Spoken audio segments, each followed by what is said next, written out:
Buenas tardes. Sencillamente, voy a ser breve, ¿vale? Pero quería deciros que la jota al final es el folclore predominante en Aragón, en La Rioja y en Navarra, pero cada comunidad autónoma, provincia, comarca y región tenemos nuestras particularidades. Así que, igual que habéis venido a Zaragoza a debatir y queremos con las cintas, con el premio que vais a ver que es precioso, que os llevéis un cachito de Zaragoza con vosotros, pues esto también es parte de lo que esperamos que os llevéis para siempre de Aragón. Gracias.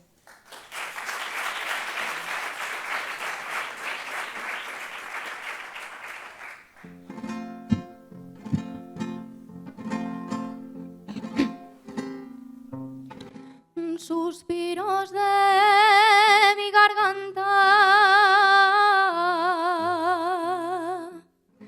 no extrañéis que se me escapen. Suspiros de mi garganta, la jota es alegre o triste, según está quien la canta, según está quien la canta. No extrañéis que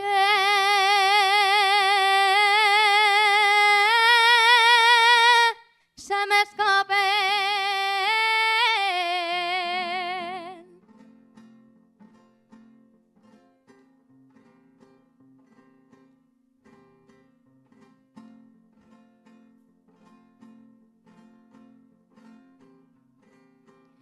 Tierra baja de Aragón,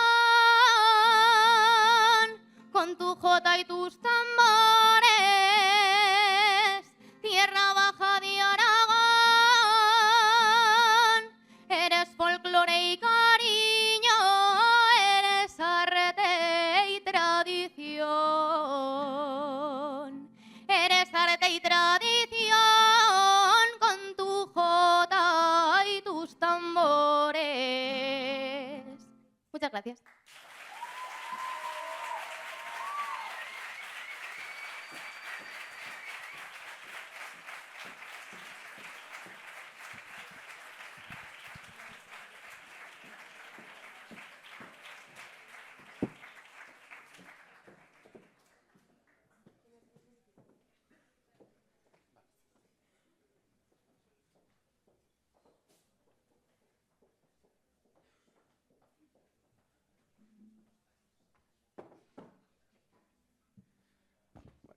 Ahora ya, sí que sí, pasamos a lo que hemos venido todos, a ver quiénes son los finalistas de este primer torneo nacional de Zaragoza. En la primera semifinal, entre Adue contra Dicentis 1, el clasificado es Adue.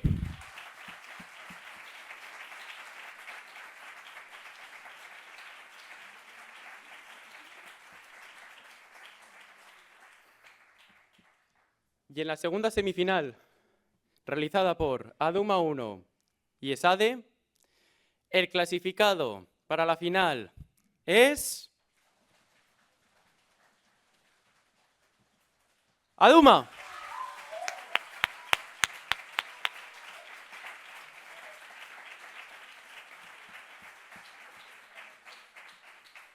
Por lo tanto, ahora por el grupo de jueces van a pasar el listado de aquellos que van a jugar esta final y rogamos que se pongan en primera fila y a los equipos que suban al escenario. Muchas gracias.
Antes de empezar el debate, vamos a presentar a nuestro panel de jueces encargado de jugar esta final. Primero de todo tenemos a Tomás Aparicio, campeón del mundo de oratoria en 2023, campeón de la final de la LEDU en el año 2024, también campeón del primer y segundo torneo Índalo y del primer torneo Aduma.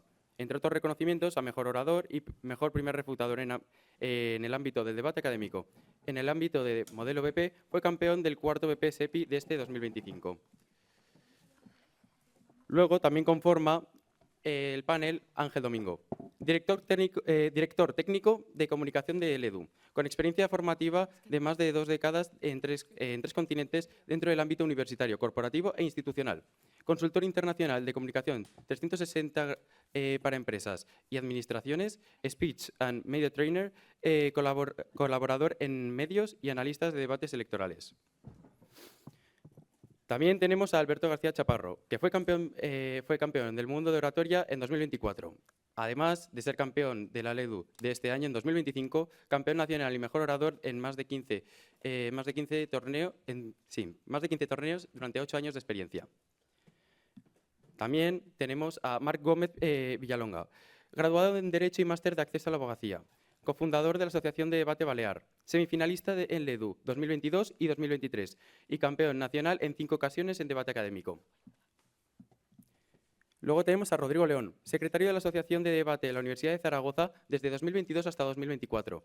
Como juez y debatiente ha participado en más de 20 torneos de debate nacionales e internacionales. Actualmente es Legal Trainee en el programa Pro Abogacía Internacional del despacho Cuatro Casas.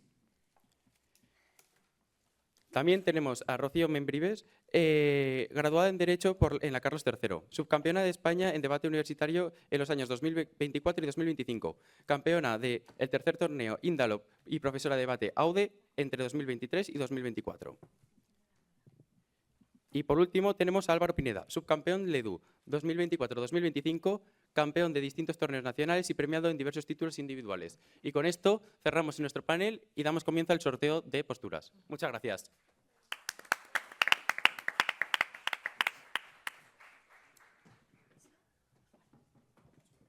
Recordar a los equipos, los micrófonos que vais a utilizar, los de mano, actualmente están apagados, se encienden llevando el interruptor hacia arriba y esperando un par de segunditos. Ya está. Están encendidos, dicen los de mano. Ah, sí. Genial.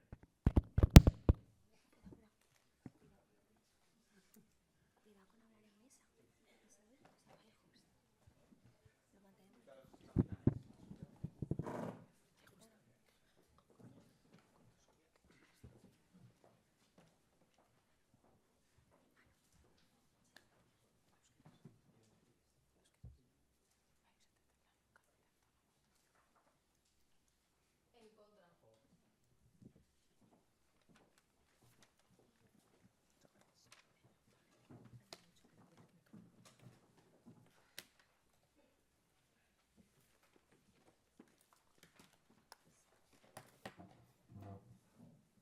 Los equipos tienen 4 minutos de preparación.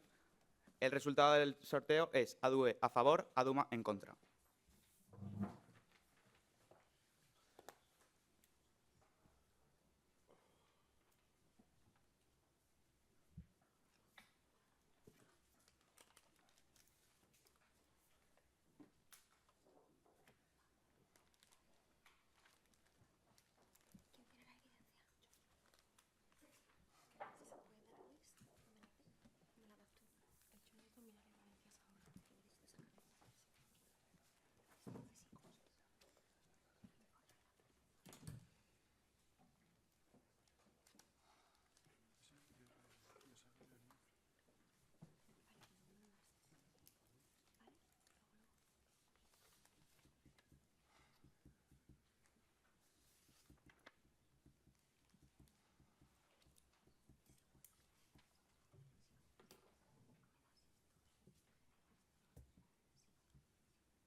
Por avisar a los jueces, en el equipo de Aduma usamos un iPad que está actualmente en modo avión, que tiene una serie de evidencias. Si quieren comprobarlo, lo pongo así para que vean que no hago nada extraño.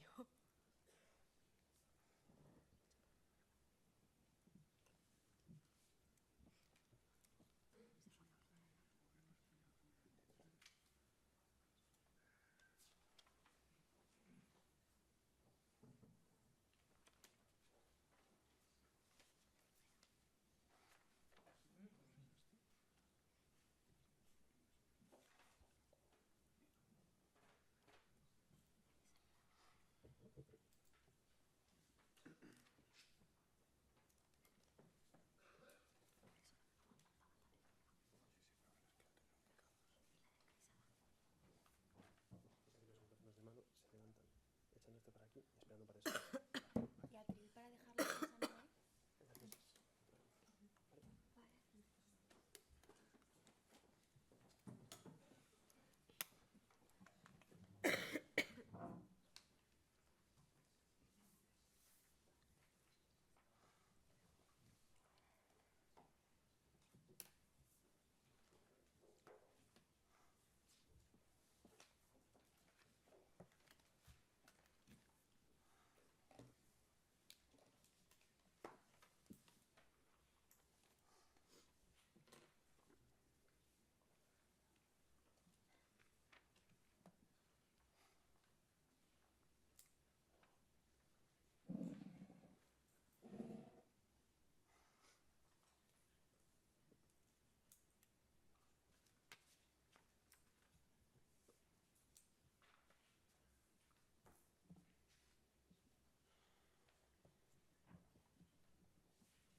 Llamamos a la introducción a favor. El tiempo empieza a su primera palabra.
Si yo tengo un examen, tengo dos opciones.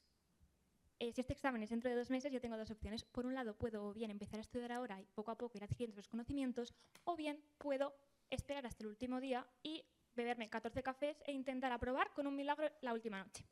Esta segunda opción es muchísimo peor porque supone que tengan que hacer un esfuerzo muchísimo mayor y encima que probablemente el resultado vaya a ser peor. Vamos a ver cómo lo mismo sucede con el estado de bienestar en España. Y es que el estado de bienestar es el gasto que hace el Estado en prestaciones y servicios como la educación, la sanidad o las pensiones. El gasto público supone aproximadamente el 47% del PIB. Y esto, ¿qué es lo que sucede? Que ya nos dice la IREF que va a ir subiendo durante los próximos años. De aquí a 2050 nos explica la IREF cómo por el envejecimiento poblacional el gasto en el PIB va a subir 3,4 puntos precisamente por toda esa gente que se está jubilando. Pero más allá de eso, también van a subir los gastos en sanidad. ¿Por qué? Porque ese envejecimiento poblacional va a hacer que la gente tenga peor salud porque es más mayor y precisamente también suba el gasto. Entonces vemos que tenemos un gasto ascendente. ¿Cuál es el problema también? Que la manera de financiar este gasto también va a ir a peor. ¿Por qué? Porque en España nos financiamos con deuda. Y nos dice la Comisión Europea que la cifra óptima de deuda es de alrededor del 60% de deuda respecto al PIB. ¿Y qué es lo que sucede? Que en España tenemos un 104,5% de deuda respecto al PIB. Es decir, gastamos 104,5 euros de deuda por cada 100 euros que generamos. Estamos pagando el ahora con supuestos ingresos del mañana. Por lo tanto, tenemos ingresos que van a ir subiendo y tenemos gastos que van a ir subiendo y una manera de financiarlos que va a ser cada vez peor. Ante esto, ¿qué proponemos? Proponemos un modelo más reducido. ¿Y por qué va a ser este modelo bueno? Porque va a ser más eficiente, va a ser más sostenible, va a ser más eficiente y va a traernos beneficios. Y por lo tanto, esos serán los 3 argumentos que defenderemos durante el debate que sirven para reducir y que hagan hacer que debamos reducir el estado de bienestar. Pasamos con el primer argumento, el de sostenibilidad. Y es que ahora mismo estamos financiándonos y estamos haciendo que nuestras prestaciones se paguen mediante deuda que pedimos a terceros para dar estos servicios. Esto es negativo porque genera dependencia, estamos todo el rato dependiendo de estos terceros y además hace que nuestra economía se ralentice. Esto es negativo porque nuestra economía no va tan bien como podría ir y además porque en los momentos de crisis nos va a costar más salir de ella y va a hacer que seamos más vulnerables. Más allá de esto tenemos un segundo argumento y es que en este segundo argumento vemos que actualmente el estado de bienestar no es para nada sostenible. ¿Por qué? Porque tenemos unas estructuras que son muy rígidas y muy grandes que son muy costosas. Ya nos dice el BBVA Research que a partir del 40% de gasto público, todo lo que invirtamos en gasto público deja de ser eficiente y por tanto estamos invirtiendo en algo que luego no tiene una repercusión en calidad de servicios sustancial. Por lo tanto, como España ahora mismo gasta un 47% del PIB, estos puntos porcentuales después del 40% ya vemos que no sirven para mejorar ningún tipo de servicio y por lo tanto podríamos ahorrarlos. Y es que si acudimos a los resultados, podemos observar cómo España se encuentra aquí abajo a la cola tanto de la UE como de la OCDE en términos de eficiencia. ¿Y esto por qué tiene que ver con reducir el estado de bienestar? Porque precisamente vamos a reducir en aquellas prestaciones que son más ineficientes, como pueden ser la sanidad o la educación, donde ya nos dicen diferentes estudios que podemos reducir sin alterar la calidad de los servicios. Y es que no estamos pidiendo un sobresaliente en eficiencia, estamos pidiendo llegar a la media de la OCDE, lo cual creemos que es bastante posible. Y finalmente, un tercer argumento en el cual explicamos cómo la colaboración público-privada va a hacer que las empresas estén mejor. ¿Por qué? Porque se pueden meter en sitios donde antes no podían meterse. Y también va a hacer que el ciudadano esté mejor porque va a recibir los mismos servicios de una manera con mejor calidad, no va a tener que pagar más y va a hacer que precisamente tanto las empresas crezcan como que los ciudadanos observen o tengan mejor calidad de una mejor manera. Gracias.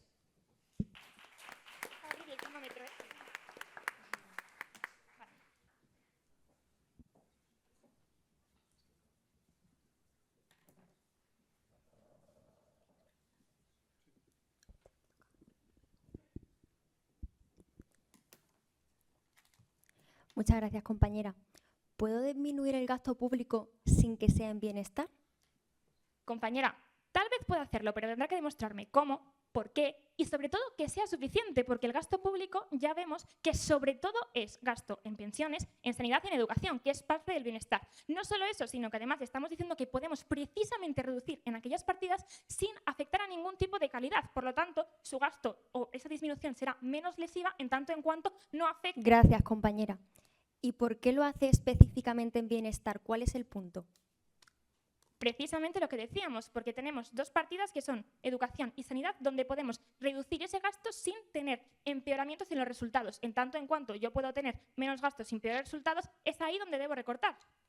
Gracias, compañera. ¿El estado de bienestar debe priorizar siempre la eficiencia? La eficiencia debe priorizarse como concepto siempre, porque a mí, ¿de qué me sirve estar gastando dinero en algo que no me está reportando mejoras? Por lo tanto, evidentemente, tenemos que recortar allá donde no seamos ineficientes. Pero diría que va antes la eficiencia o las personas. Compañera, en este caso no hay que elegir. ¿Por qué? Porque estamos asegurando que las personas reciban un servicio de buena calidad o de toda la calidad posible, porque cuando estamos invirtiendo más o estamos gastando más, no está reportando mejoras. Por lo tanto, no se da esa elección. ¿El beneficio de su tercer argumento es exclusivo de disminuir el estado de bienestar o puede disminuir en otras cosas y conseguir lo mismo? La colaboración público-privada es un mecanismo que se utiliza como posible reducción del estado del bienestar que hace que las empresas vayan a estar mejor y que el ciudadano vaya a estar mejor. ¿Por qué es una manera de hacer que se reduzca el estado de bienestar? Porque precisamente estoy quitando al Estado de un sitio y estoy metiendo a la empresa. Por lo tanto, siempre que yo meta a una empresa donde antes estaba el Estado, va a ser efectivamente reducción del estado de bienestar. Muchas gracias.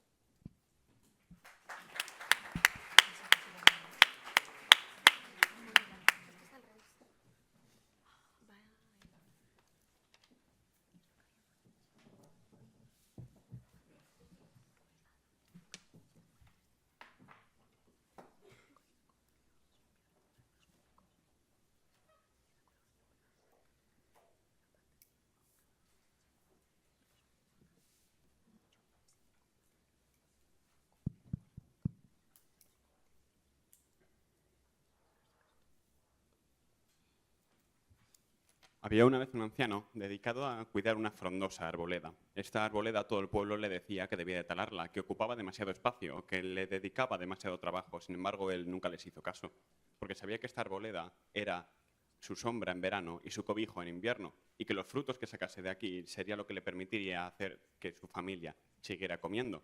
Es por tanto por lo que él sabía que esto no era ningún lujo ni ningún capricho, sino que era su sustento. Buenos días, mi nombre es Luis. Junto a mis compañeras Luna y María defendemos la postura en contra, en la cual decimos que no deberíamos reducir el estado del bienestar porque no cumpliría con sus funciones. No sin antes definir una definición fundamental que será la de reducción. La reducción deberá de ser siempre y en todo caso sustancial dentro de los servicios ofertados o también de la cuantía con la cual se financian estos mismos, y será necesario que se haga una reducción neta, es decir, no podrán recolocar de una partida a otra y considerar esto una reducción. Una vez definido esto, volvamos a la metáfora del árbol, y es que exactamente igual que nuestro árbol, nuestro sistema del bienestar cumple con dos funciones fundamentales para este debate. Una será la social, que con esta función social lo que hacemos es reducir la desigualdad, y por el otro lado será la función económica, que nos permitirá generar un valor para cubrir las necesidades de nuestros ciudadanos y asegurar la viabilidad del sistema. Es por eso que para ganar este debate el equipo contrario deberá de demostrar que la dimensión actual de nuestro estado del bienestar no es necesaria, social ni económicamente, y que por tanto podrán reducirlo sin afectar a ninguna de estas dos áreas, las cuales son nuestros argumentos.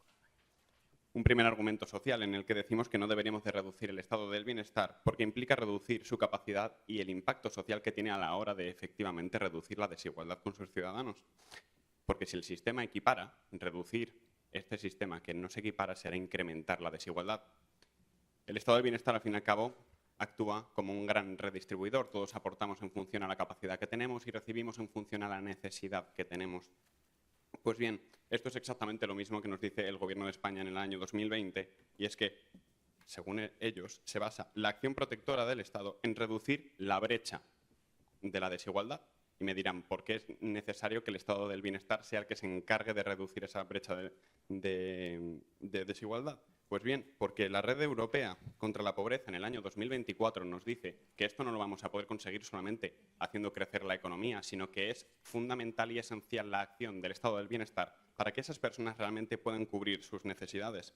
Y es por eso por lo que deberíamos de reducir el estado del bienestar, porque si el sistema equipara, reducirlo haría que las personas estuvieran menos equiparadas y que tuviesen mayor desigualdad, exactamente igual que si le cortásemos una rama al árbol de mi metáfora y le estaríamos quitando la sombra a todas las personas a las cuales les da cobijo. Y nuestro segundo argumento, que será un argumento económico en el cual explicamos que no deberíamos de reducir porque el estado del bienestar genera un valor que necesitamos económicamente. Y es que el estado del bienestar tiene esta segunda función, que se basa en invertir en servicios que generen también un retorno económico, de manera que ese valor que están generando también pueda ser reinvertido en el propio sistema y en sus futuros servicios. Porque esto será esencial para la viabilidad de este sistema. ¿Cómo lo hace?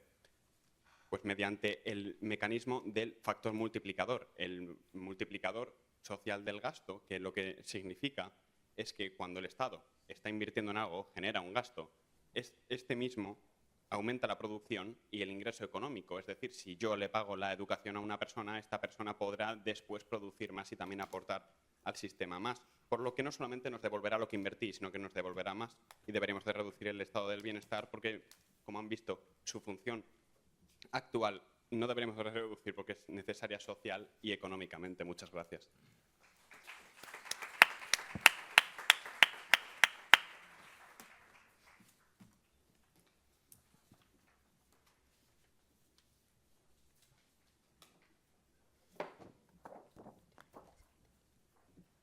Muchas gracias, compañero. Por tanto, si le demostramos que no empeora el servicio y crecemos, ganamos el debate. Pero es que no será solamente no empeorar el servicio, será también tener en cuenta a quién estamos dejando fuera, porque si dejamos personas fuera, seguiremos teniendo un impacto social, y si no las dejamos fuera, estamos siquiera siendo significativos en este debate. ¿Qué opinión le merece que los estados europeos que más eficientes son en sus administraciones son al mismo tiempo los que tienen los índices de Gini, sea de desigualdad, más bajos? Pues que, aunque pueda tener todo el sentido del mundo esta primera comparativa, lo que nosotros tenemos claro es que cuando estamos siendo eficientes. A veces la eficiencia no es lo que busca el Estado. Si yo le pago una operación porque se ha roto el fémur a una persona, obviamente que es deficitario, pero es que lo tengo que hacer socialmente. Compañero, cuando estamos hablando de ineficiencia, estamos hablando de que si la misma operación de fémur me puede costar 10 euros o 10.000, es mejor que me cueste 10 siempre que mantenga el servicio. ¿Esa eficiencia es buena para el sistema? La eficiencia para el sistema podrá ser buena, vuelvo a decir, siempre y cuando no dejemos a ninguna persona fuera. En el momento en el que ustedes me digan que no dejan a ninguna persona fuera, entonces tendremos que ver cuánto están realmente impactando en el sistema. Entonces también nos pueden decir concretamente pues, la cantidad que reducen y a cuántas personas afecta. Muchas gracias, compañeros. Sobre su segundo punto, este mismo gráfico me dice que la inversión que haces en el estado del bienestar es buena hasta un punto, pero la inversión que estamos haciendo hoy en día es en realidad deficitaria y hace que crezcamos menos económicamente. ¿Qué opina? Pues que lo que está invirtiendo el estado del bienestar no será solamente lo que pueda crecer o dejar de crecer. Al fin y al cabo, España tiene unas características únicas y que también cuando nos están comparando con cualquier otro país, si en España hay más pobres o en España hay mayor desempleo, también será cuestiones que tendremos que abordar socialmente. Pero, compañeros, si dificulta el crecimiento económico, ¿no va eso en contra de todo lo que dicen en su segundo argumento? Lo que yo tengo claro es que mi sociedad, España, necesita de este estado del bienestar. Por lo tanto, si me cuesta un poco más económicamente, me va a merecer la pena con las personas que ayudo. Gracias.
Había una frase de la canción tan emotiva que hemos escuchado antes que se me ha quedado grabada, que era: la jota es alegre o triste según cómo está el que la canta. La reducción del estado del bienestar no es buena o mala, depende de quién defienda la postura, sino que es directamente buena. Vamos a ver por qué. Lo primero que hay que aclarar en este debate es un término de marco, y es que el equipo contrario no puede pretender que la pregunta de este debate es simplemente si el estado del bienestar en general es bueno o no. ¿Por qué digo esto? Porque ellos tienen una venda en los ojos que les impide ver cuál es el contexto español actual, que nos está diciendo que tenemos un problema, que tenemos que actuar y que el estado del bienestar puede ser bueno como tal, pero a día de hoy estamos viendo que no es tan bueno como ellos lo pintan. Vamos a refutar su línea argumental a la vez que construimos la nuestra de manera integrada y ver cómo ganamos el debate ya automáticamente. Primero, nos dicen en el argumento...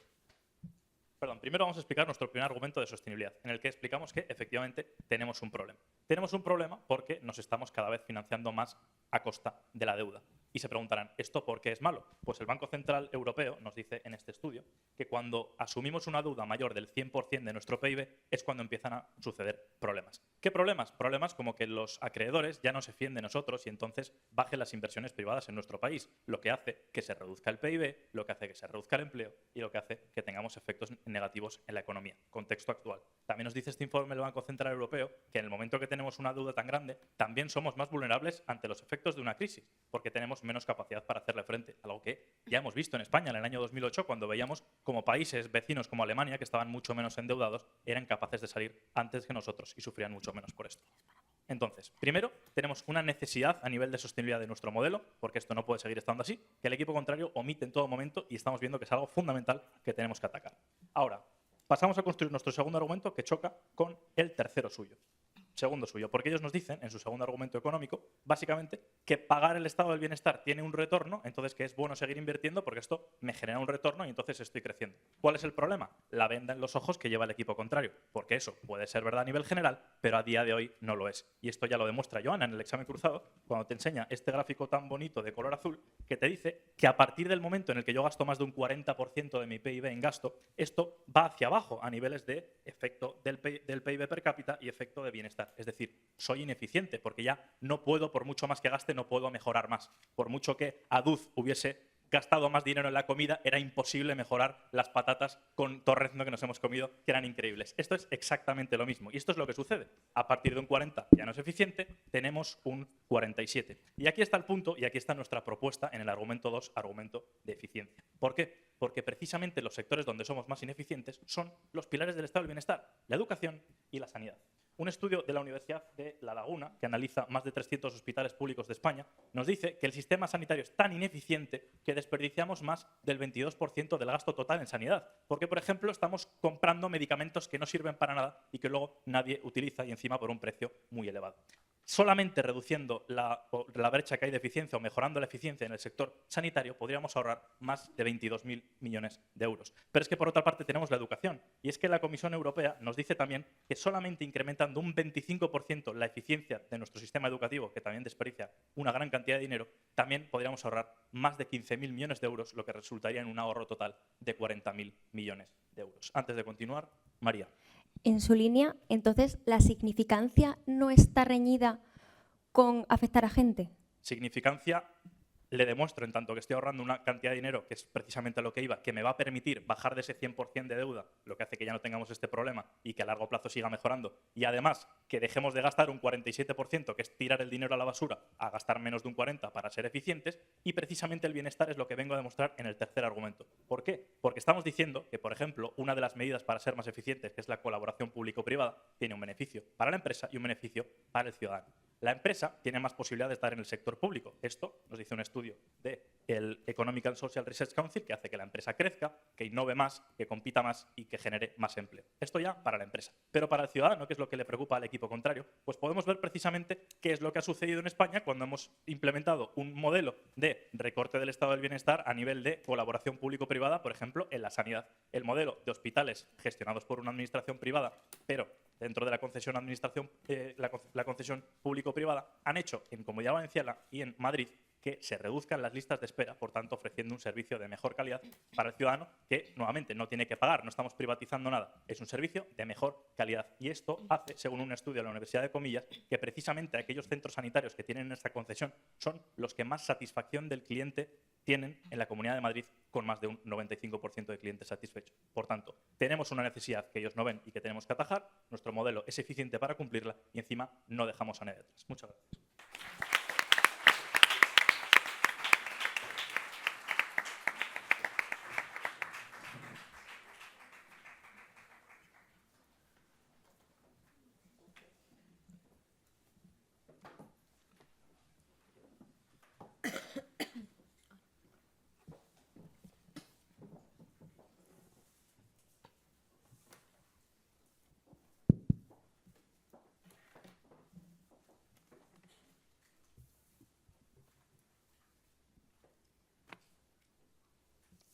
La pregunta que debemos hacernos en este debate es si el fin justifica los medios. Y aunque el equipo contrario quiera llevarme la contraria, esto es un debate de eficiencia versus personas. En este debate, para responder, es necesario responder con valentía.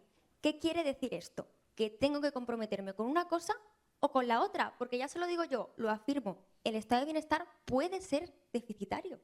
Puede serlo, porque su objetivo social es poder sostener a personas que siempre van a ser deficitarias, porque las necesidades siempre van a ser deficitarias. Las necesidades no vuelven constantemente y no les tengo que sacar un rédito económico y una eficiencia como si esto fuera una empresa, porque ese es el punto del Estado, cubrir con algo que económicamente, de forma sola, no lo voy a conseguir y tengo la obligación con esas personas porque me trae un perjuicio muchísimo mayor. Entonces, el equipo contrario tiene que comprometerse.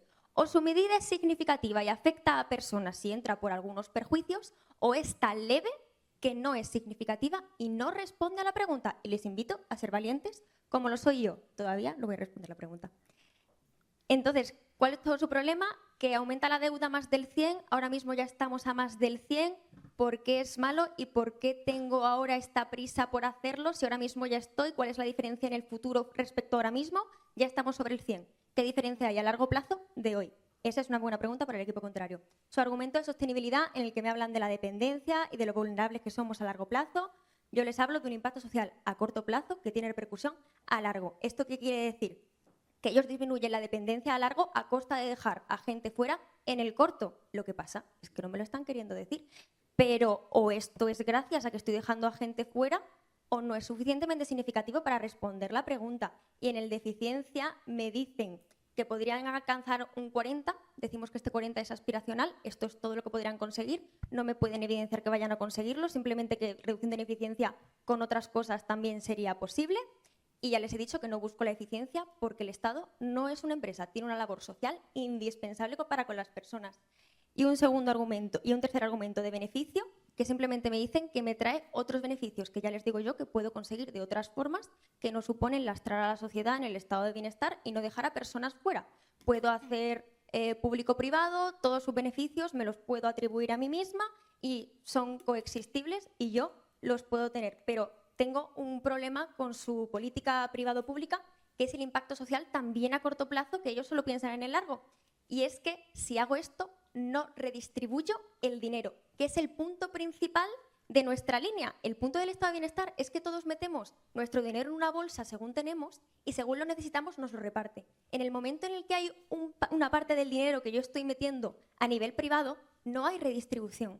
Y no hay para nadie, no hay para las personas con necesidades porque son pobres y no hay para mí cuando voy al médico. Si los que más tienen que aportar o los que sean dejan de aportar, ya no puedo repartir y perdemos la función de redistribución. Por tanto, hasta aquí su línea argumental. Pregunta Joana. Muchas gracias, compañera. Si le demostramos que el Estado puede hacerse más pequeño y aún así no se dan los perjuicios de los que usted me habla, ¿ganamos el debate? Pues entonces no será suficientemente pequeño y no ganan el debate. Un primer argumento social, en el que les decíamos desde la introducción que esto tiene una función social indispensable, que es la redistribución para disminuir la desigualdad. Ya se lo explicaba. Tengo que recoger para poder repartirlo entre todos. En el momento en el que hay privado, estoy cortando este reparto.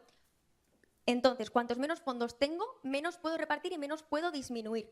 ¿Por qué es esto importante? Porque me dice la EPNA en el 2025 que si elimináramos las ayudas y prestaciones actuales, 10,8 millones de personas pasarían a situación de pobreza, aumentando la pobreza en España un 50%. ¿Por qué es esto relevante? No porque se lo vayan a cargar ahora mismo de un plumazo en su integridad, sino porque esas son las personas a las que influye cualquier reducción significativa que hagan. Por muy poco que les parezca, son personas que dependen del nivel actual de dependencia y de provisión de servicios. Cualquier servicio, aunque sea quitarle 100 euros a una persona, ya me dice la Seguridad Social que 100 euros es la diferencia entre la ayuda que me dan por un menor en el ingreso mínimo vital o poder pagar este mes la luz y el agua.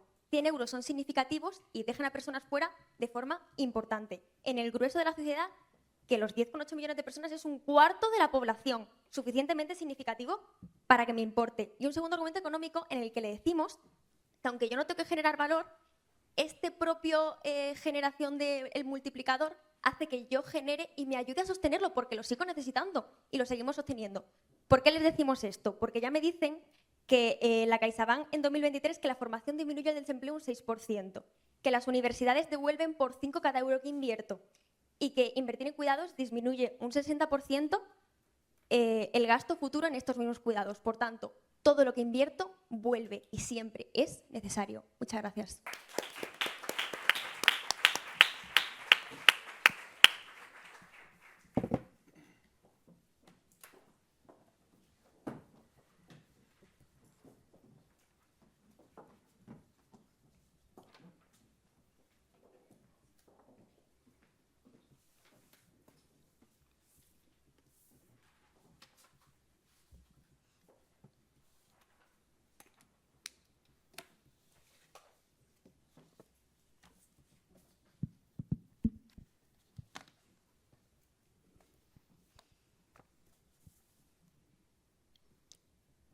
Antes de hacer el primer debate de todo Zaragoza, me pasó un problema. Me bebí demasiados cafés. Lo saben los jueces que me escucharon en ese primer debate. Y hoy me ha vuelto a pasar lo mismo, porque me he bebido el café de la mañana y luego 2 horas después he dicho, es que tengo que debatir, me voy a beber otro café. Y justo antes de la final me he tomado otro. Así que si hablo un poco rápido, me disculpo. Es que me he tomado más cafés de los que necesitaba. Esto mismo pasa con el estado del bienestar hoy en día. Y es que no más siempre es mejor. Meter dinero a un pozo que tiene un agujero no está ayudando a nadie. No es un debate de eficiencia versus personas, es un debate de quitarse la venda y darse cuenta en que si invertimos el dinero, lo tenemos que invertir bien. Y si lo queremos invertir bien, tenemos que, primero de todo, quitarnos una deuda que nos lastra como españoles. Primer punto. ¿Es necesario reducir el estado del bienestar? ¿Tenemos un problema con la deuda? Claramente sí. El equipo contrario en ningún momento nos refuta el por qué la deuda es buena, el por qué la deuda no tendría que ser problemática, cuando nosotros ya les explicamos desde un inicio. En el momento en el que la deuda pasa a ser un 100% del PIB, empiezan los problemas. Cae el consumo un 5%, el empleo un 5% y la inversión extranjera en un 30%. ¿Por qué? Porque el Estado tiene una economía más frágil que se basa no en lo que genera, sino en lo que pide prestado, y esto hace que los acreedores no quieran invertir en este país. Todos estos problemas se van a hacer cada vez más grandes si no hacemos un recorte. ¿Por qué? Porque el Estado sigue gastando todos los años más de lo que le llega al mismo. Y por tanto, dentro de que tenemos que solucionar el problema de deuda, tenemos que decidir de dónde acabar recortando. Y nosotros les decimos, es que tenemos una solución buena. ¿Por qué? Porque nuestra solución pasa por recortar específicamente lo que no afecta a los niveles de bienestar de la gente. Pero antes de seguir, su pregunta. Gracias. Si no afecta tanto a corto, solo me hablan a largo, entonces, ¿por qué estoy en un 104% respecto al PIB? A corto plazo, claro que nos está afectando. ¿Por qué? Porque está haciendo que no crezcamos todo lo que podríamos estar creciendo. Ya nos dice la Comisión Europea que los estados que más deuda tienen son los que acaban teniendo más dificultades de crecimiento a largo plazo. Y ahora pasamos un segundo a refutar su primer argumento, porque ellos nos dicen, nos importan muchísimo las personas y los servicios que ellos están recibiendo. ¿Por qué las personas van a estar mejor y con mejores servicios en el caso en el que les traemos desde el equipo a favor? Primero de todo, cuando estamos en una situación de bonanza, van a seguir recibiendo exactamente los mismos servicios, porque lo que dicen los 2 estudios que les traemos es que estamos gastando dinero en cosas que son ineficientes. No estamos gastando dinero en tener las camas de hospital que necesitamos, no, estamos gastando dinero en, por ejemplo, comprar medicamentos que luego no se acaban utilizando y se tiran a la basura. Por tanto, este servicio verdaderamente no cambia. Pero es que encima, en el momento en el que llegue la crisis, porque va a llegar una crisis en algún momento, los estados más endeudados son los que peores crisis tienen. Ya se lo ha dicho mi compañero Eric, veamos el caso comparativo de España versus Alemania.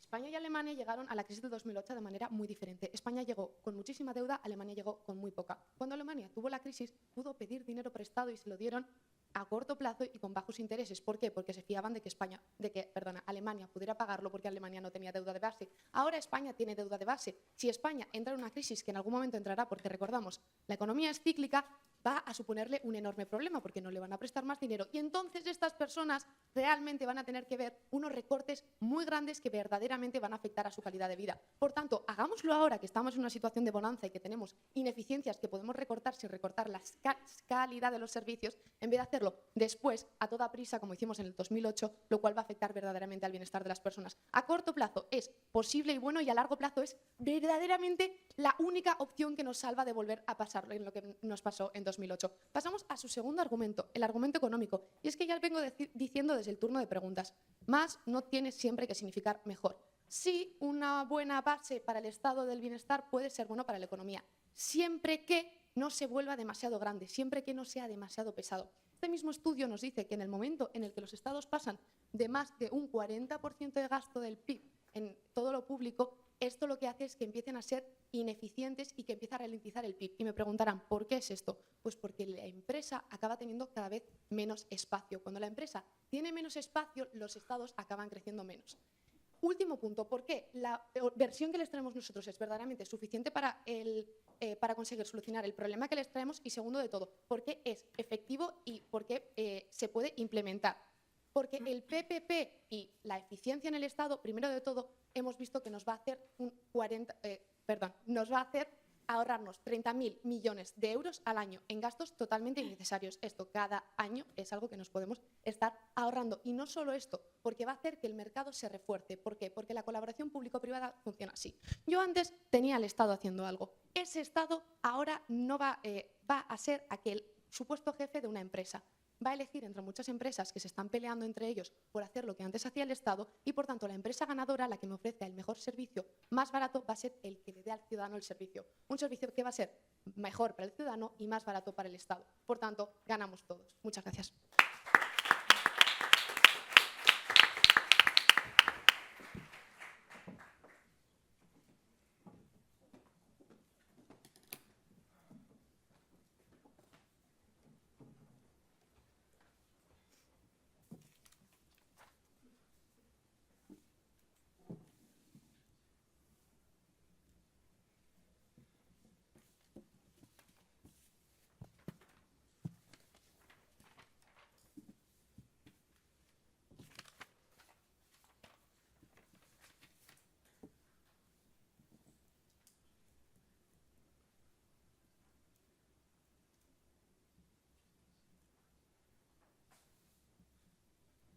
Buenas tardes, querido jurado, público y equipo contrario. Os voy a hacer una confesión. Yo necesito comer. Lo necesito, es una necesidad. Y es, la verdad, bastante deficitaria. No me renta nada. Tengo que comer 3 veces al día porque si no, no puedo ser productiva. Si no hubiera comido en la comida, yo ahora mismo no puedo estar dando este discurso. Lo necesito. Y lo más eficiente probablemente sería comerme 3 barritas energéticas con un montón de calorías. Y con eso quizás puedo tirar para adelante. Pero soy un ser humano. Necesito muchas vitaminas diferentes, distintos tipos de nutrientes. Por ello, es ineficiente, pero es que lo necesito. Una vez dejado claro que yo tengo necesidades que por muy deficitarias que sean y por mucho que no me la puedo permitir, no las puedo reducir. Y además, como tengo esta necesidad, yo necesito una nevera en mi casa, porque si no la comida se me pudre. Si yo no me puedo pagar una nevera, pido un préstamo. Tengo una deuda con el banco y por lo tanto puedo comer y puedo trabajar. Por lo tanto, si yo tengo una necesidad real, me da igual que sea deficitaria, que sea ineficiente y que me genere deuda, porque la necesito para poder existir. Una vez teniendo en cuenta esto, voy a entrar a disfrutar en los 3 argumentos del equipo contrario. Me trae un argumento de insostenibilidad, pero aquí hay que tener claro una cosa. ¿Por qué siempre se ha visto a lo largo de todos estos debates que la deuda sube, pero siempre alguien dice, pero es que el porcentaje con el PIB reduce? Esto es una relación clave. ¿Por qué reduce respecto al PIB? Porque la deuda hace que la economía vaya mejor. Y como la economía va más rápido que la deuda, esto hace que me sea útil y que no me perjudique realmente. Si yo me gasto 10 euros todos los días en un Starbucks, pero cobro 10.000 euros, a mí esto no me afecta porque me hace ser más productiva en el trabajo. Y esto hay que tenerlo claro desde un principio. Aún así, hay que tener en cuenta que la deuda tan destructiva de la que me hablan, uno, no me dicen por qué es tan mala. Porque yo, como digo, mi frigorífico me causa deuda, pero no tiene por qué ser intrínsecamente malo. Y segundo, no me dicen cuándo de su reducción impacta en la deuda, porque ya les digo yo que la seguridad social es lo mínimo, es un 7,8% toda la seguridad social de la deuda. Es ínfimo. Yo si reduzco seguridad social, que es lo más grande del estado de bienestar, reduzco apenas nada. Ya no me contarán de los medicamentos y de la educación, muchísimo menos.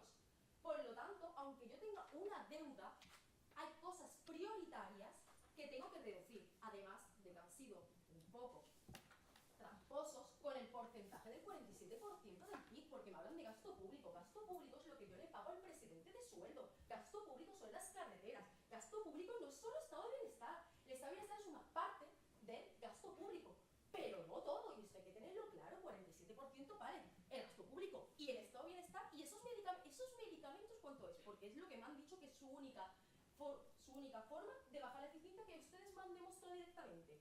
Luego, hablando de su argumento de ineficiencia, pero antes su pregunta. O sea, les da igual que haya deuda, les da igual que seamos ineficientes, porque lo bueno es que podemos proteger a las personas. Si en ningún momento han probado que lo que nosotros proponemos vaya a empeorar la calidad de vida de nadie, ¿no será mejor reducir la deuda, reducir la ineficiencia? Compañero, yo lo que le estoy diciendo es que aunque yo tenga deudas, si esto me hace tener una mejor economía, porque mi economía gracias a esta deuda va más rápido que mi deuda, me es positivo. Si yo gracias a que tengo una nevera puedo ganar 10.000 euros y me pago la nevera y hago mi vida, quizás no me está saliendo tan mal la jugada, porque me ayuda a comer y es algo que necesito, que esto es lo más importante. Si yo tengo deuda, habrá que recortar en otro lado, pero jamás en el estado de bienestar. Con la ineficiencia solo queremos remarcar que no me dan realmente ninguna medida de que yo reduzco algo que me sea significativo. Me dicen, si yo soy más eficiente, gasto menos. Perfecto. ¿Qué medidas? No me las dicen. Me dicen que hay medicamentos que están muy mal comprados.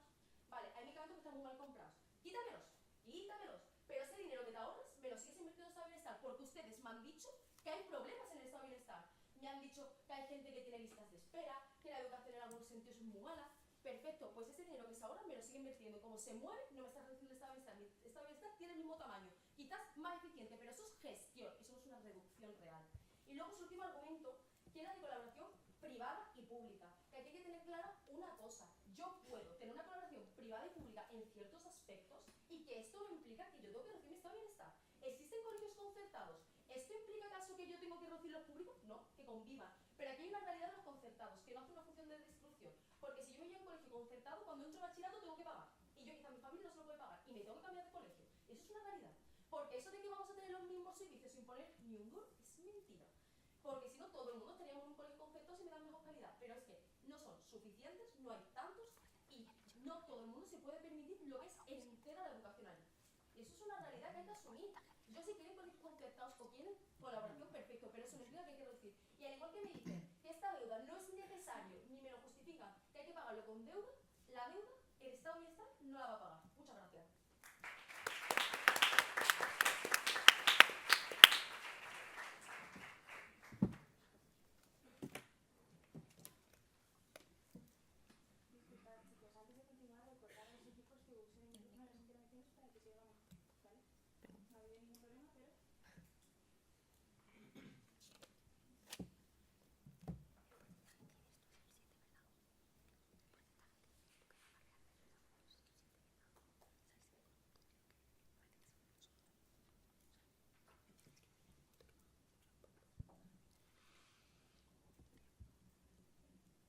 Tres puntos. En primer lugar, la suficiencia. Somos suficientes con la reducción que hacemos porque con ella conseguimos ahorrar los 40 millones entre sanidad y educación que hacen que bajemos del 104% de deuda al 100% de deuda, que marcaba esa diferencia entre que la deuda nos haga mucho más vulnerables o menos. Por lo tanto, la suficiencia se cumple y es precisamente reducir en gasto de bienestar porque como estamos gastando menos, nos estamos haciendo más pequeños con esta eficiencia, se cumple lo que nos exige el equipo contrario. Segundo punto, ¿dónde van a estar las personas mejor? Lo único que nos dicen es que el estado de bienestar es muy bueno. Estamos de acuerdo siempre y cuando el dinero se invierta bien. Nosotros no consiguen achacarnos ni un solo fallo a las medidas que proponemos. Por lo tanto, en nuestro mundo, los ciudadanos no solo no van a tener perjuicios, como nos decían, sino que encima van a estar mejor. ¿Y cómo íbamos a estar mejor? Pues ya lo veíamos con nuestro tercer argumento, donde explicábamos que la colaboración público-privada hace que haya mejor calidad de servicios, porque precisamente las empresas compiten entre ellas para ver quién puede garantizar mejor esos servicios y así ofrecerlos ellos. Por lo tanto, vemos como aquí existe un beneficio para el ciudadano. Y finalmente, tercer punto, ¿dónde va a estar la economía mejor? Ya vemos que, tal y como estamos ahora, existe una deuda muy alta que hace que frene la economía. Y no solo eso, nos dicen, bueno, es que el multiplicador es positivo. Ya, ¿qué es lo que sucede? Que nos dice el International Monetary Fund que precisamente cuando haya crisis y esos intereses se vuelvan mayores, ese multiplicador va a llegar a ser negativo hasta en un 50%. Por lo tanto, esto tampoco se cumple cuando la crisis vaya mal, que va a ser porque es cíclica. Y ya finalmente, con nuestro mundo también mejoramos la economía, no solo porque como ahora el PIB se reduce menos porque nos frenaba la deuda, sino porque también estamos dándole ese motor a las empresas para que crezcan y que la estructura económica mejore. Por lo tanto, en todos los casos estamos mejor. Muchas gracias.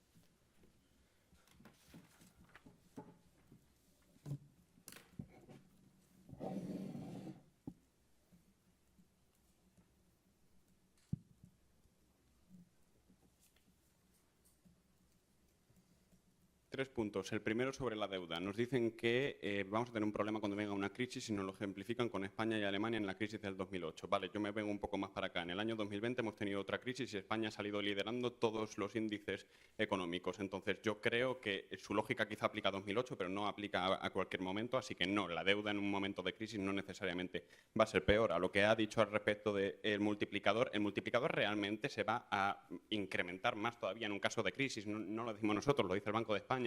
Pero es que si las empresas no tienen dinero, ¿quién tiene dinero? El Estado. Por eso el Estado incrementa todavía su efecto multiplicador durante una crisis. Al respecto de lo que han dicho sobre la eficiencia, nos han dicho que o sea, que se tiene que llegar a un 40% de gasto público. Nos han dicho al principio que tenemos un 47% de gasto público y el único dato que hemos recibido han sido 30.000 millones de euros. Con los 30.000 millones de euros no llegamos al 40% del gasto público. Entonces, por eso están viendo que no estamos entrando en su línea, porque es que realmente es insuficiente. Es que lo que nos están diciendo están siendo constantemente juegos de prestidigitación en los que realmente no están teniendo un impacto suficiente, que es lo que les hemos demandado desde la introducción. Y su último argumento sobre la colaboración sencillamente no entra a debate, porque si sencillamente vamos a dejar la gestión pública en manos privadas, aunque lo esté financiando el Estado, significa que nos quedamos en el mismo sitio, aunque lo gestione otra persona. Por lo tanto, efectivamente, no responde a este debate. Gracias.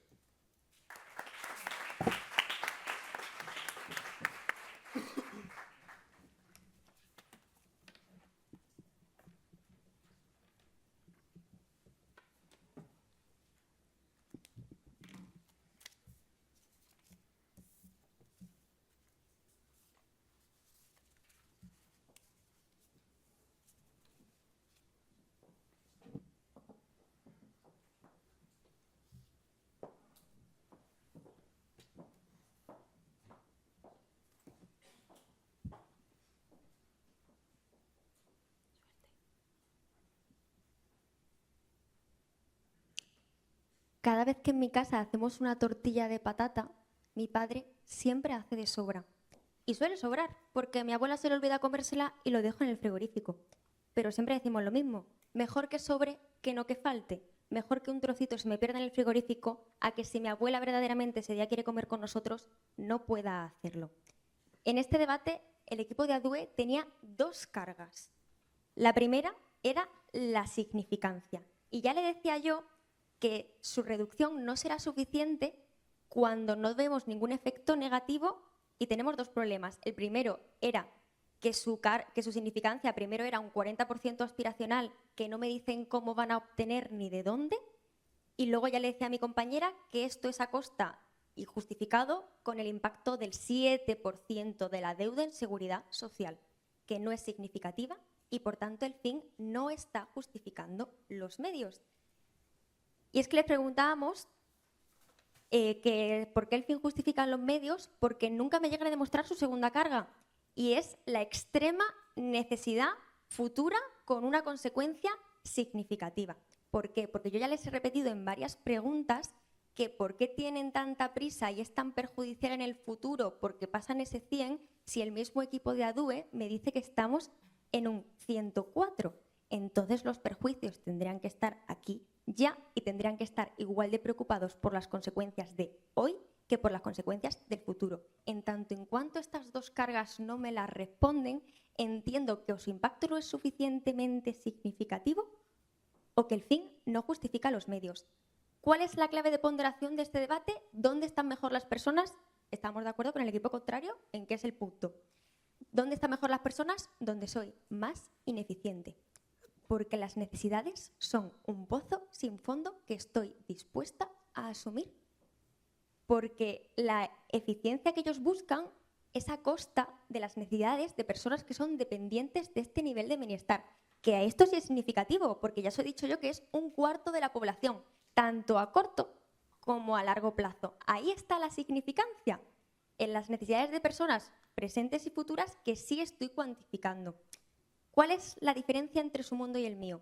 El punto es que en su mundo no hay redistribución, lo que quiere decir que externalizan y tengo menos para repartir. Este es el impacto social que nunca nadie en este debate me ha respondido, el cómo vamos a redistribuir, porque estas dos funciones son necesarias del estado de bienestar y en el momento en el que lo reduzco ni reparto ni se reinvierte. Y es una carga con la que nunca me responden. ¿Cómo lo voy a hacer si reduzco? ¿Cuál es la alternativa? Absolutamente ninguna respuesta. En tanto en cuanto ya no hay redistribución y pierdo esa función, y en tanto en cuanto estoy dificultando el retorno que les preocupa para la estabilidad, ganamos el debate, porque el fin sigue sin justificar los medios. Muchas gracias.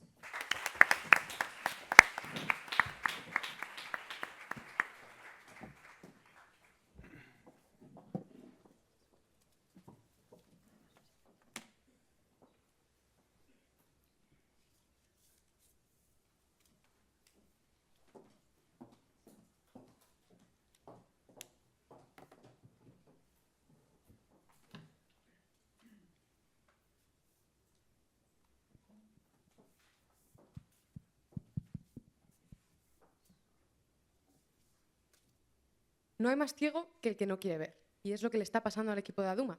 Porque lo que no está viendo es el gran monstruo que tenemos ahora mismo en España de la deuda pública. Ellos simplemente se centran en pensar o en debatir si reducir el estado de bienestar es bueno o malo, sin tener en cuenta todo el contexto económico y social que tenemos actualmente en España.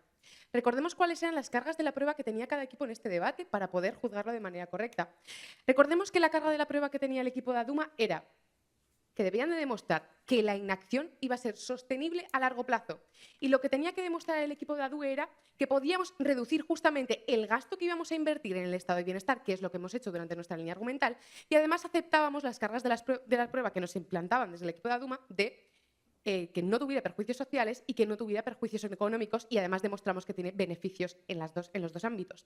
Hay dos preguntas que debemos contestar en este debate. La primera: ¿debería España reducir el estado de bienestar teniendo en cuenta sus situaciones económicas? Sí. ¿Por qué? Se lo explicamos en el primer argumento, en el que les decíamos que en el momento en el que yo como Estado español tengo una deuda del más del 100%, tengo un perjuicio económico. ¿Por qué? Porque vemos cómo se ralentiza el PIB. ¿Por qué? Porque falta confianza por parte de nuestros acreedores.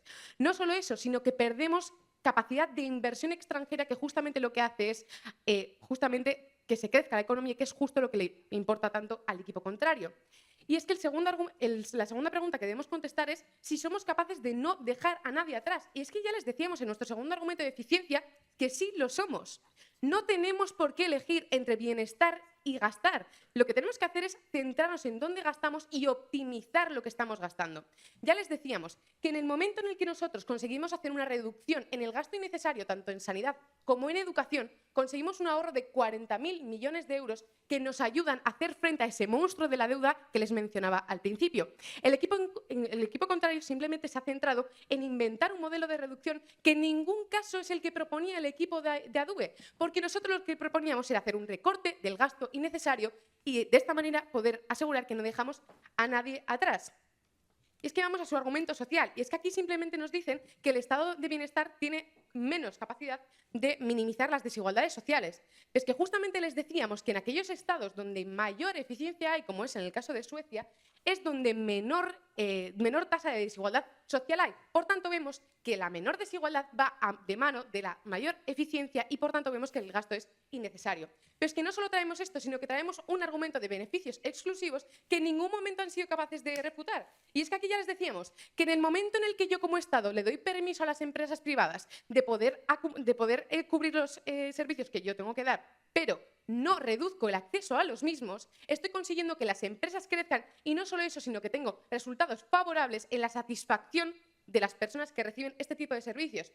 Por tanto, porque es sostenible, porque es eficaz y porque es beneficioso, sí debemos reducir el estado de bienestar. Muchas gracias.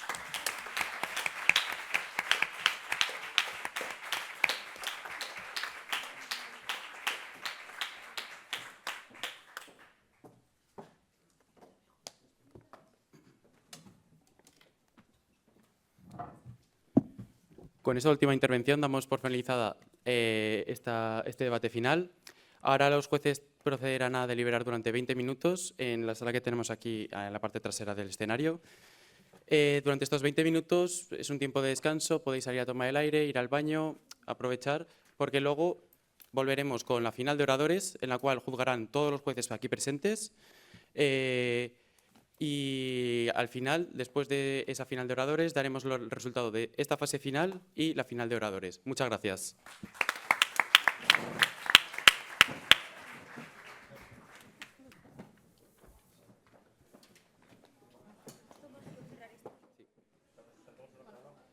Si queréis.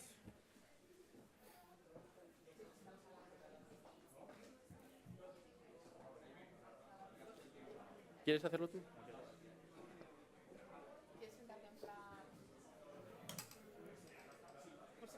No, que da igual.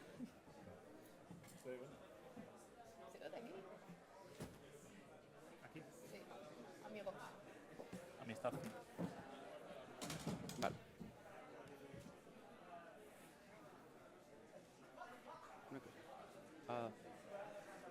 Cintia, a Julio también. A Julio también. Sí.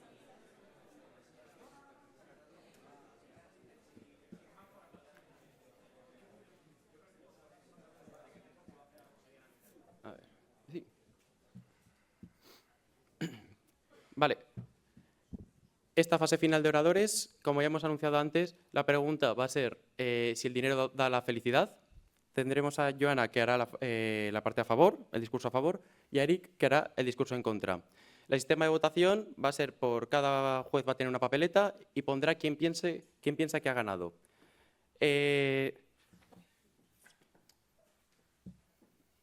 Lo recogeremos con esta bolsa de aduz, que está totalmente vacía, ¿vale? Que se compruebe, para que nadie piense que haya chanchullos ni nada. Por lo tanto, damos pie a Joana.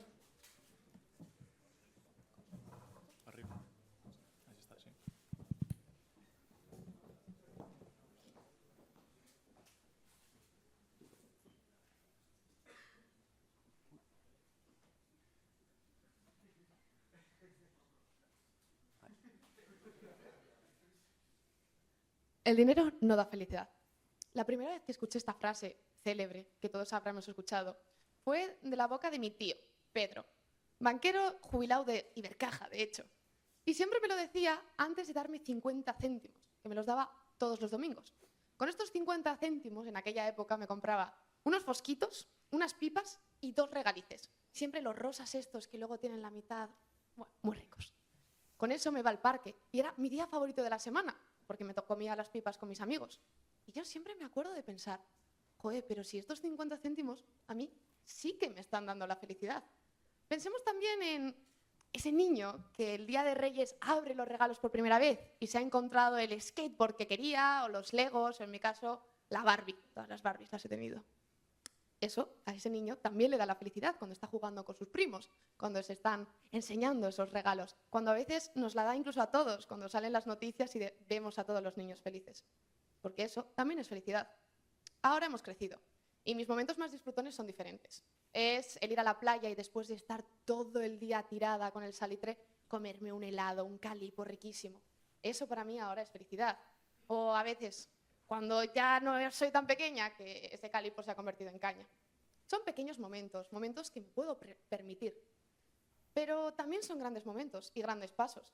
Felicidad, por ejemplo, es esa familia que hace el último pago de su hipoteca, como la hizo mi familia hace 2 años, y después se va de vacaciones, ya sabiendo, con esa tranquilidad eterna, de que esa casa es suya y de que ya no le van a poder echar de ella. También fue bastante feliz mi momento de decirle a mi madre, ama, tía, por fin me puedo ir de casa, tengo suficiente dinero, no nos vamos a pelear sobre quién pone la lavadora, porque ya mis domingos no son tan felices. Por tanto, vemos que son pequeños momentos, tanto de la infancia como de hoy en día, pero también grandes pasos. Pero no he venido a hablar solamente de personas individuales, porque la felicidad tiene que ser un objetivo para la sociedad.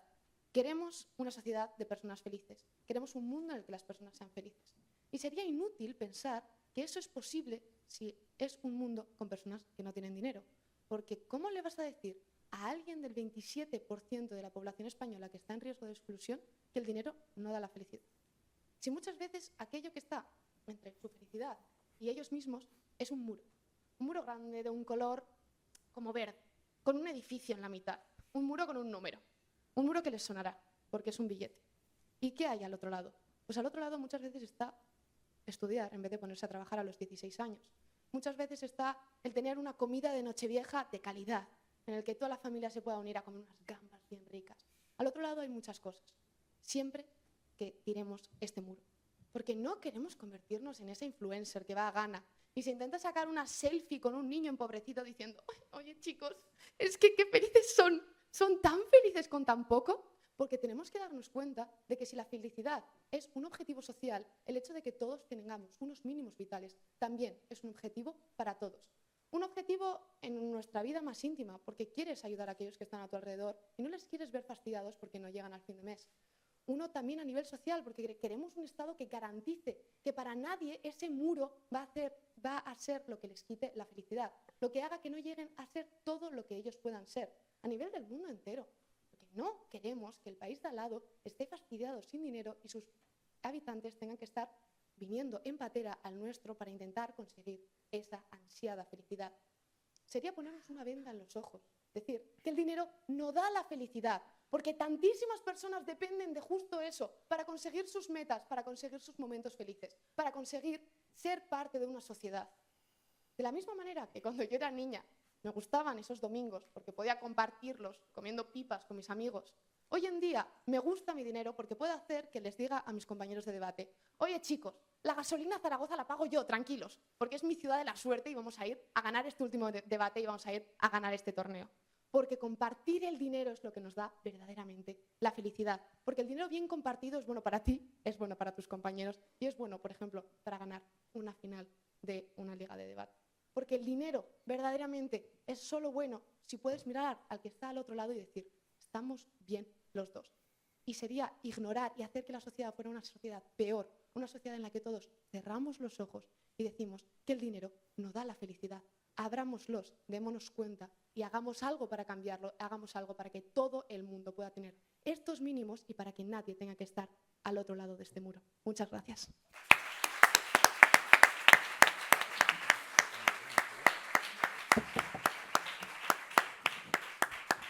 Muchas gracias por ese discurso. Y ahora damos paso, para finalizar esta final, a Eric Romero con la postura en contra. Muchas gracias.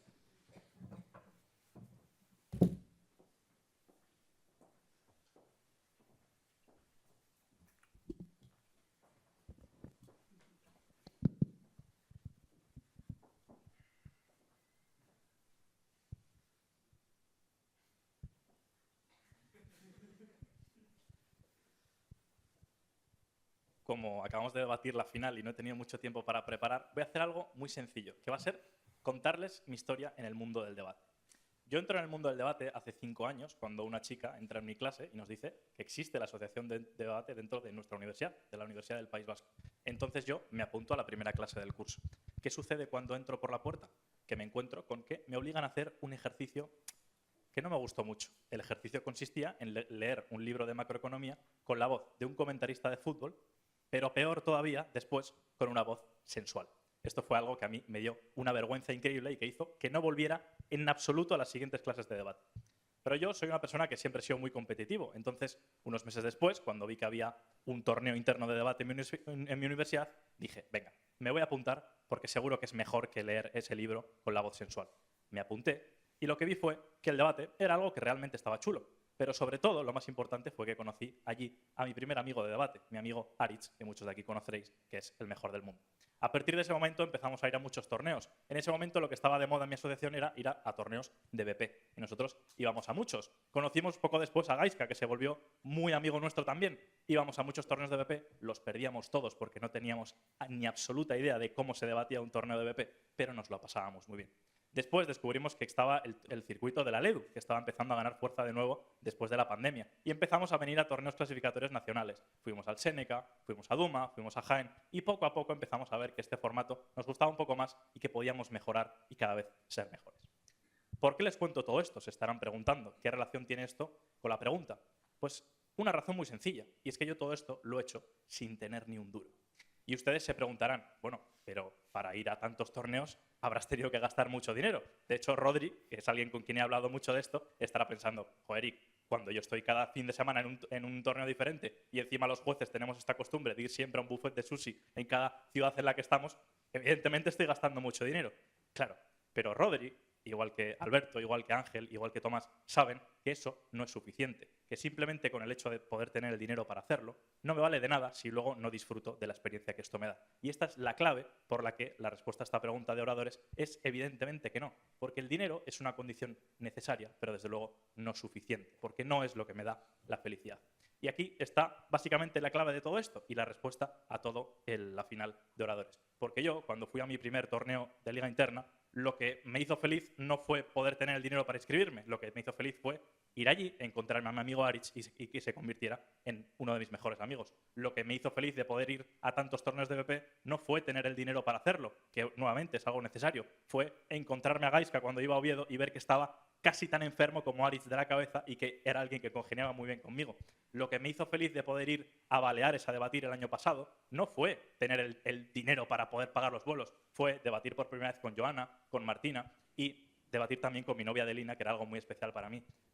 Es precisamente eso de lo que va esta final de oradores. Cuando yo fui a El Indalo el año pasado, lo que me hizo feliz no fue tener el dinero para pagar la gasolina, fue ver la cara de Nara cuando su coche se estropeó de camino de vuelta de Almería a Bilbao y tenía que poner los triángulos en la autovía. Eso es lo que a mí me hace feliz. Y lo que me ha hecho feliz viniendo a este torneo, lo que me ha hecho feliz viniendo a Zaragoza, no ha sido poder tener el dinero para poder venir, porque de hecho cuando llegamos yo no estaba nada feliz. ¿Saben por qué? Porque Joana, que me había prometido que iba a imprimir todas las evidencias, no había imprimido ninguna de las de la línea a favor, y yo, que venía en chándal y todavía no estaba cambiado, tuve que ir a una copistería a la 1:30 a imprimir las evidencias y luego cambiarme y ponerme el traje en el baño de un bar. Ahí no estaba nada feliz. ¿Cuándo he empezado a estar feliz? Cuando he venido aquí, cuando en la ronda 2 debato contra Dusal y contra Cian, que siempre me gusta mucho, cuando debato contra Dicentis y al salir me doy un abrazo con Iván Argijo, cuando veo que en la comida los chavales de Aduz están haciendo clausulazos en el fantasy y viendo a ver qué cara pone la gente y si se mosquean o no, ahí es cuando soy feliz.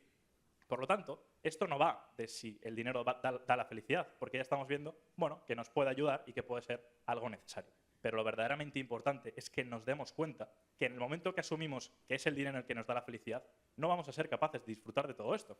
Porque si yo simplemente pienso en qué feliz voy a ser cuando gane el premio del torneo, quizá no disfruto tanto de darme ese abrazo con Iván cuando salgo de un debate, o quizá no disfruto tanto de mi turno de R1, que es algo que siempre me gusta hacer. Y el mayor ejemplo de todos de que el dinero no da la felicidad, me lo decía Nano, el de Aduma, hace 3 minutos antes de entrar por la puerta. Y es que si el dinero diera la felicidad, todo el mundo quisiera que los torneos tuvieran un premio económico, pero a día de hoy lo único que nos importa es poder tener ese cheque de la LEDU para poder clasificarnos a la edición del año siguiente. Por tanto, el dinero puede ser algo necesario, pero desde luego jamás lo suficiente para poder ser felices. Muchas gracias.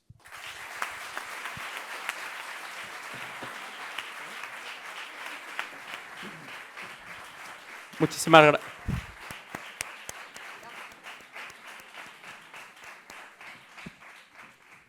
Muchísimas gracias por esta final. Ahora procederé a recoger todas las papeletas y a contar todas ellas. Muchas gracias y pedimos un poquito de paciencia debido a que ahora tenemos que dar todos los premios y escribir los nombres de todos. Muchas gracias.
Lo que quieras.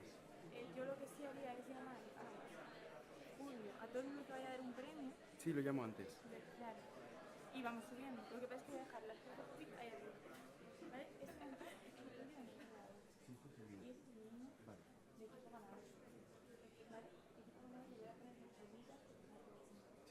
Y yo también tengo que tener... Vale.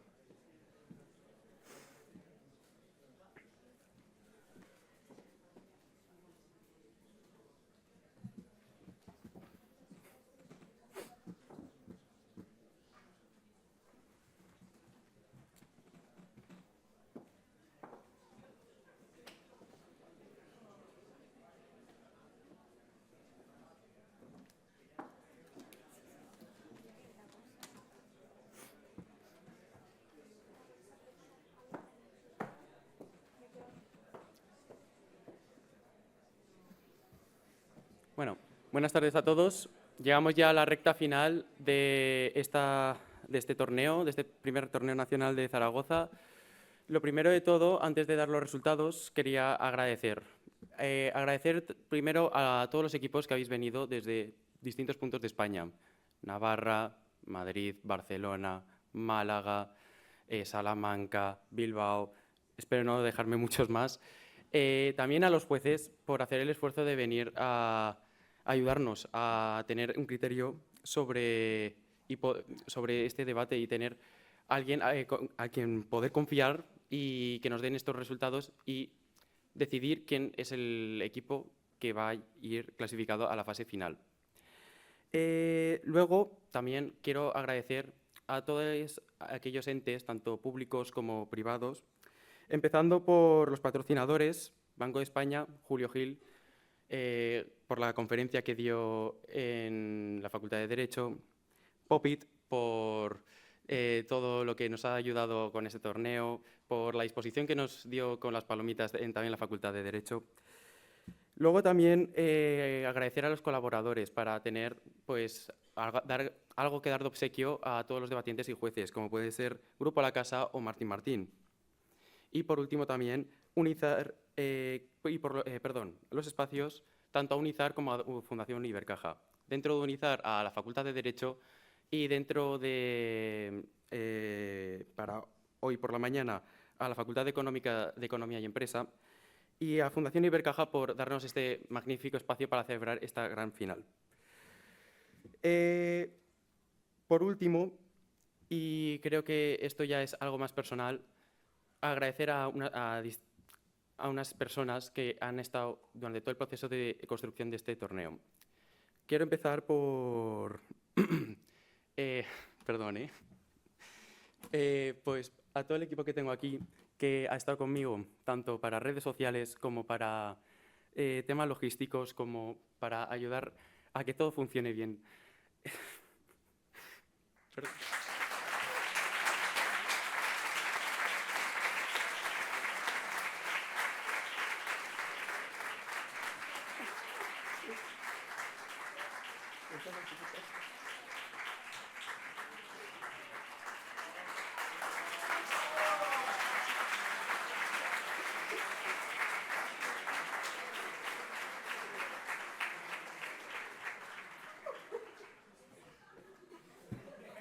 Como podéis ver, ha sido un torneo duro de preparar.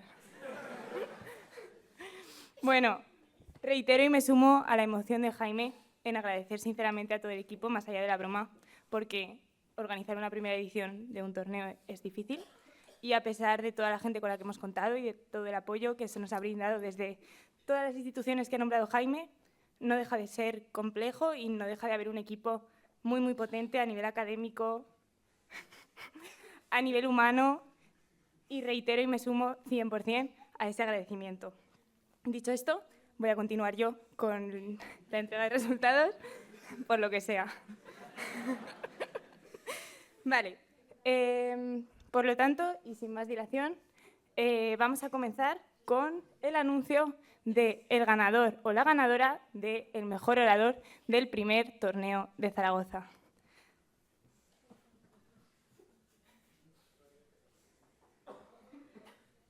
La persona ganadora del premio al mejor orador del primer torneo de Zaragoza es Joana Mosso.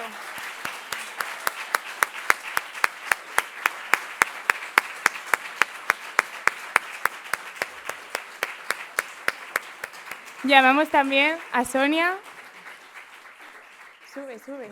Sube. Para la entrega del premio.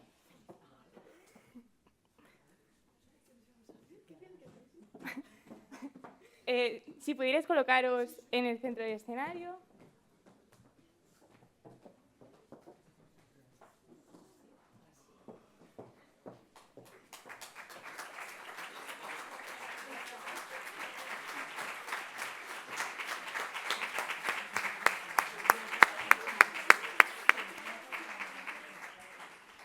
Yo creo que hablo en nombre de todos cuando te damos la más sincera enhorabuena, Joana, muy merecido premio. Continuamos con los premios a Dream Team o Equipo Ideal.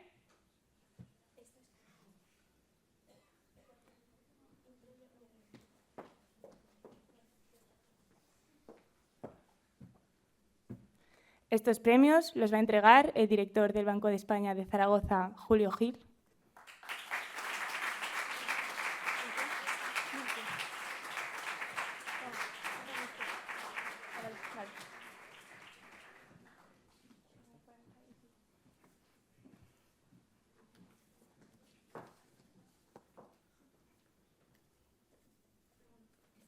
El premio a mejor introducción del primer torneo nacional de Zaragoza es para Javier Martín.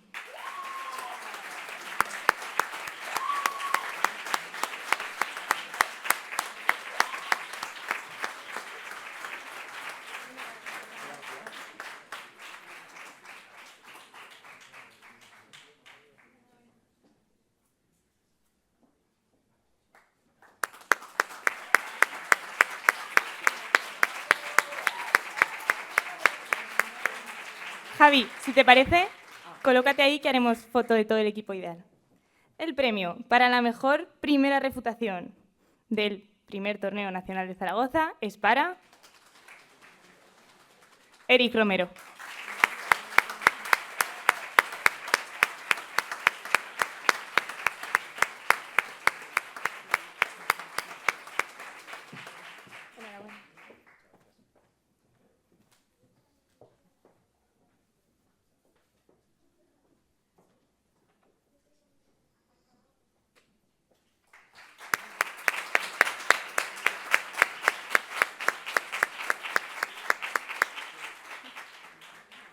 Continuamos con la segunda refutación, cuyo premio es para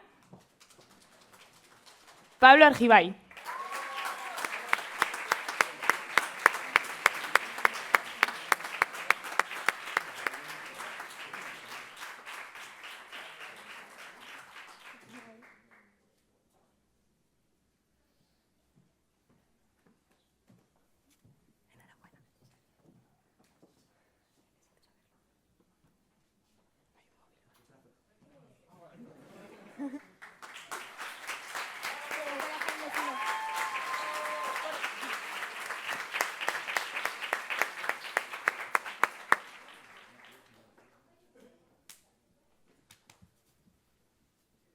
Un poquito de expectación para el conclusor, porque no lo tengo.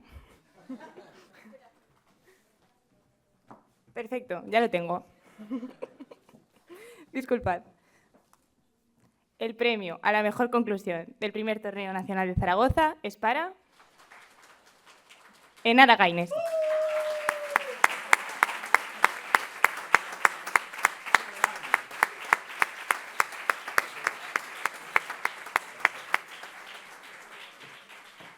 Enhorabuena.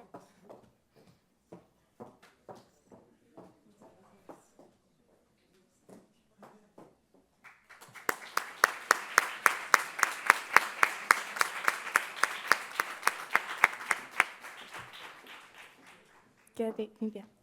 Sí. Si os pudierais poner para una foto de equipo ideal. Seguro que luego agradecéis tenerla por ahí.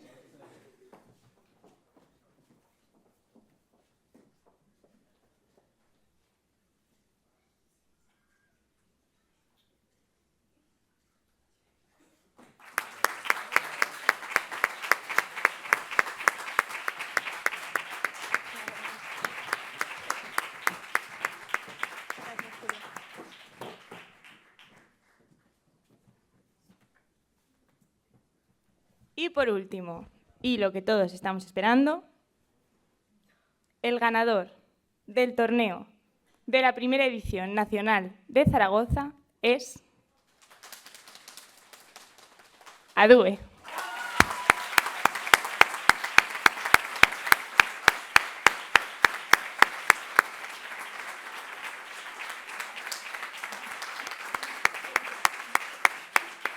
Si pudiera subir Sonia de nuevo.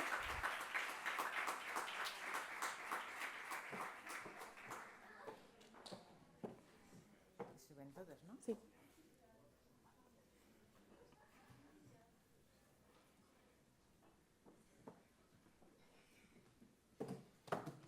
Enhorabuena, chicos.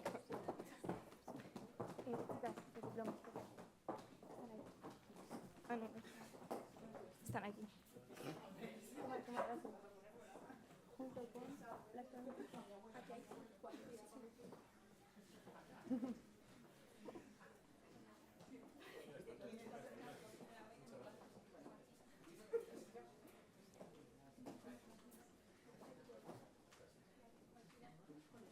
La maqueta.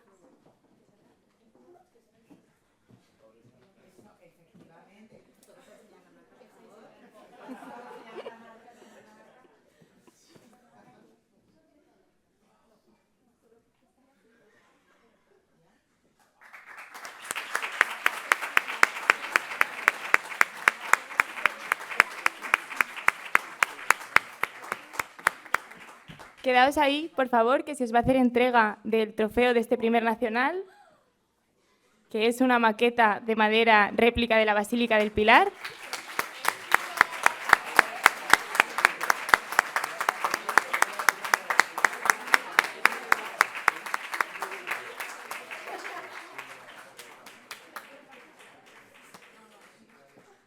Esperemos llegue a Bilbao con vida.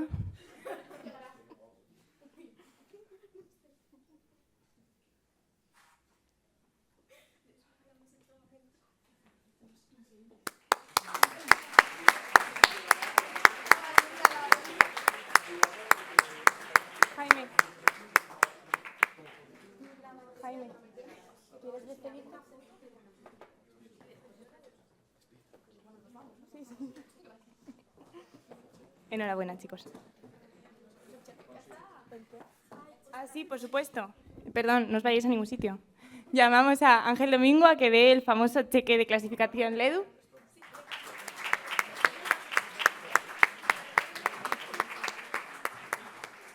Sí, por favor. Un poquito más y os vais sin él. Tendréis que ganar otro.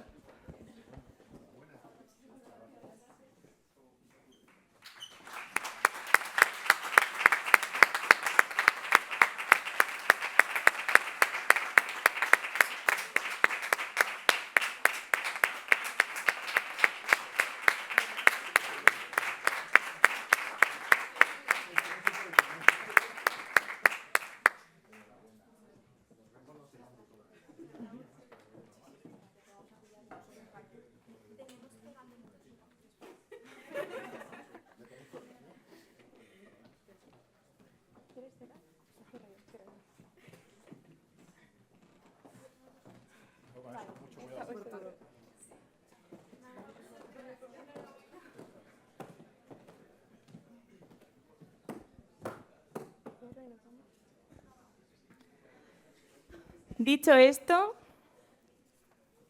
y tras un torneo que espero haya sido una experiencia bonita para todos los presentes, jueces, público, participantes, formadores, miembros del staff, miembros del equipo, y esperemos que primera edición de muchas, me enorgullece declarar clausurado el primer torneo nacional de Zaragoza.